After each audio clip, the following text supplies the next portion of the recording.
kita masuk segmen keempat ya Pak ya. Ya. Kalau inovasi atau teknologi apa saja yang sudah atau sedang dikembangkan Pak untuk efektivitas program MBG ini Pak? Inovasi dan teknologi ya. Ya, betul Nah, Pak. memang kalau konteksnya kan dia Pak, kita harus bagi dua. Satu di dalam konteks penyiapan dan pengolahan bahan pangan untuk bisa menjadi bahan pangan yang diberikan ke anak-anak gitu ya.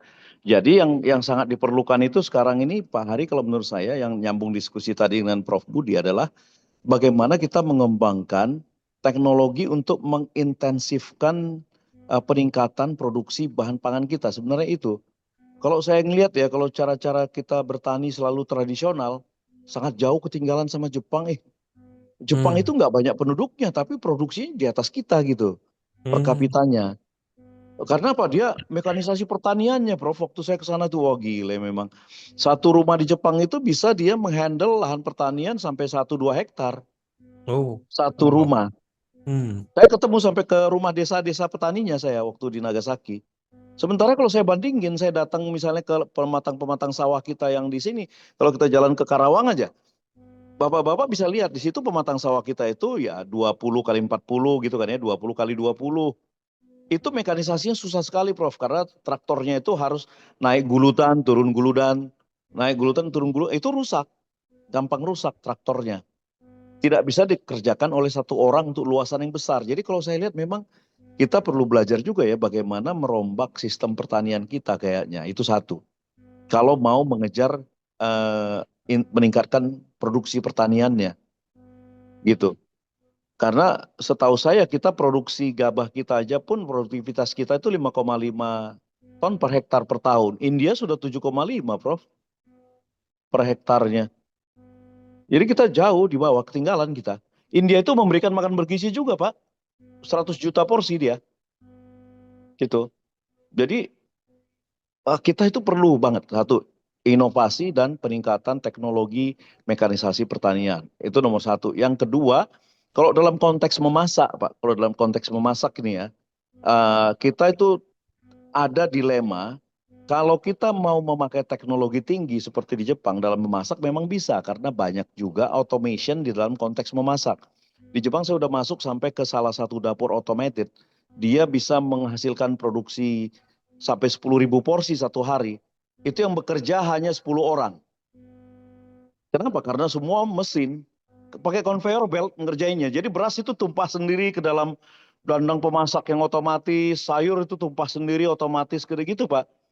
Nah, terus bersihnya bukan main karena mesin yang bekerja semua. Jadi, nah kalau kita masuk ke automation itu, maka pemikiran kita adalah antara penyediaan lapangan kerja dan penggunaan mesin-mesin investasi untuk teknologi. Itu harus kita pertimbangkan juga baik-baik. Tapi kalau pun kita bilang ada nggak teknologi innovation di dalam masak-memasak, ada. Saya udah lihat juga di negara lain itu sudah ada. Kita mungkin tinggal mempertimbangkan apakah program ini akan terus dilanjutkan nanti sampai 2 tahun, 3 tahun, 4 tahun, 5 tahun. Tetap dengan mengandalkan banyak tenaga manusia. Karena kan menyediakan lapangan pekerjaan Pak. Gitu. Tapi di sisi penyediaan bahan baku Pak, sebenarnya inovasi dan teknologi itu sangat kita perlukan. Bagaimana kita nanti membuat misalnya cloning-cloning baru dari buah. Buah-buah yang bisa panen itu buah jeruk yang bisa panen dalam tempo 1 tahun dan banyak gitu. Karena kalau enggak kita akan kelangkaan buah, kita beli dari Thailand pula nanti. Gitu, karena buah Pak, kayak misalnya jeruk. Kalau makan jeruk kan nggak mungkin dibagi dia Pak makannya. Satu orang pasti dikasih satu. Berarti kalau satu dapur 3.000, kalau makan jeruk ya 3.000 jeruk. Kalau ada 30.000 dapur Pak, 3.000 jeruk kali 30.000. 90 juta jeruk gitu Pak sekali ngasih jeruknya. Jadi banyak sekali. Jadi memang saya pikir perlu teknologi benih.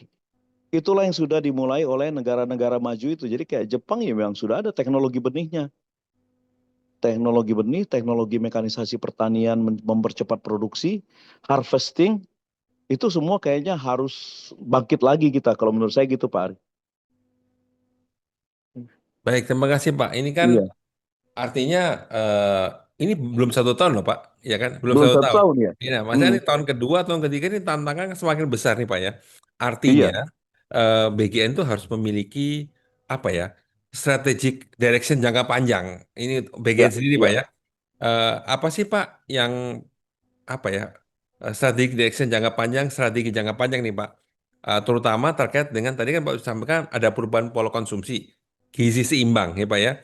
Nah, perilaku hidup sehat, jadi makanan sehat, perilaku hidup sehat, dan pembangunan manusia Indonesia. Ini ada nggak sih eh, tujuan jangka panjang ke sana, Pak ya? Jadi BG ini sebagai inspirator pembangunan, bukan sekedar nyediain makan gitu loh, Pak. Maksud saya kayak gitu. ya, ya, Sebagai ya, pendorong, enabler lah, ya, bahasa strategic managementnya gitu, Pak. ya. Memang sih Pak, dengan kami mencantumkan eh, tujuan ketiga dan keempat, kan tujuan ketiga dan keempat tadi Pak, pemanfaatan ekonomi lokal, mendorong peningkatan pertanian di pedesaan-pedesaan, kemudian yang keempat penyediaan lapangan pekerjaan, itu sebenarnya sudah menjadi enabler supaya negara kita ini bangkit gitu Pak. Sudah dibuat sebagai tujuan malah itu. Makanya kita sangat tidak setuju dengan semua usulan-usulan yang mengatakan supaya makan bergizi gratis ini udahlah kasih aja uang cash, uang tunai ke orang tuanya gitu. Udah itu pasti end game itu. Kenapa? Karena bisa kita duga ya, bisa kita duga kalau dikasih lah. Kalau misalnya kita Prof punya 3 anak yang masing-masing anak ini mendapatkan 15.000 per hari kan kita kira-kira kan dapatnya kita per anak 300.000 per bulan, 900.000 per bulan 3 anak ya. Taruh 12 juta setahun. 12 juta setahun Prof dikali satu keluarga jadi apa sih kira-kira? Mungkin bapaknya jadi semakin heavy smoker ya, main judi online gitu. Jadi kita juga mengatakan itu malah just terlalu jalan pintas ngasih uang gitu. Itu ngasih ikan bukan ngasih kail. Ini kita dikasih kail untuk dapat uang yang disediakan negara gitu. Sebenarnya ini bagus banget gitu loh kalau saya lihat, oh negara ini ngasih kail loh ini. Dalam bentuk uang 71 triliun, tapi lu harus kerja gitu supaya dapat. Gitu Prof, kalau saya ngelihatnya. Sebenarnya udah enabler nih, tinggal ya apakah semua kementerian lain ngelihat ini juga gitu. Atau ngelihat malah sebagai pesaing, kan itu kan Prof ya. Jadi atau ngelihat ini enabler, ini nggak apa-apa, kita dukung aja harusnya gitu. Jadi kalau di bagian sudah Prof, malah sudah kita buat tujuan jangka panjangnya yang 3 4 tadi itu. Sudah. Nah, dan itu harus kita capai sebenarnya. Makanya kita berusaha banget harus tercipta sentra-sentra pertanian gitu. Di mana SPPG itu berada, gitulah. Nah, kalau partisipasi swasta besar ada di mana, Pak? Ini kan tadi swasta kecil, maksudnya itu masyarakat ya, Pak Iya, ya? iya. Kalau swasta besar, Prof, kemungkinan besar sih mereka bisa lah pasti ya bermain di level, mungkin dia akan bisa join operation untuk penyediaan susu. Karena susu itu kan, Prof, waduh, kalau kita membeli susu 84 juta kotak, Prof, harga Rp2.000 per kotaknya, 84 juta kotak setiap harinya nanti, Prof. 84 juta kali 2 juta, Rp2.000 itu 180 miliar setiap hari, Prof. Iya, kebutuhan susunya. Ya sebenarnya perusahaan besar di situ dia mainnya. Ya bikin-bikin inilah apa ya, joint merger dengan perusahaan-perusahaan besar lainnya untuk penyediaan yang begitu, Prof. Karena udah mulai terjadi kelangkaan susu juga memang kita. Iya.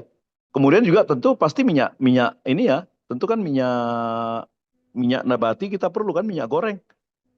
Semua dapur perlu, Prof, 20 kilo setiap hari. Kalau 30.000 dapur, 20.000, 20 kilo kali 30.000 itu, aduh cadangan CPO kita pun kayaknya bakal habis tuh, Prof. Ya perusahaan besar bisa di situ porsinya, nggak usah ikut-ikutan bikin dapur kayaknya. Tapi kalau mau bantu rakyat kecil bikin dapur juga oke. Kasih pinjaman misalnya ke Prof dan saya kan kasih pinjaman 2 miliar, kita bangun 4 dapur, Prof. Jadi dia ikutlah berbagi kekayaannya dengan kita. Jangan perusahaan besar ini juga jangan mau sendiri kaya terus gitu. Coba ikut membantu perusahaan-pengusaha menengah yang misalnya kepingin membangun dapur dibantulah lewat bank-banknya mereka gitu. Itu sekarang yang dialami kendala juga Prof, membangun infrastruktur. Kalau pengusaha-pengusaha menengah bawah itu ternyata juga uang-uang 1 miliar pun susah dapatnya. Gitu. Mereka mau lakukan pinjaman ke bank susah juga banknya. Gitu. Ya, Baik, gitulah Prof kira-kira.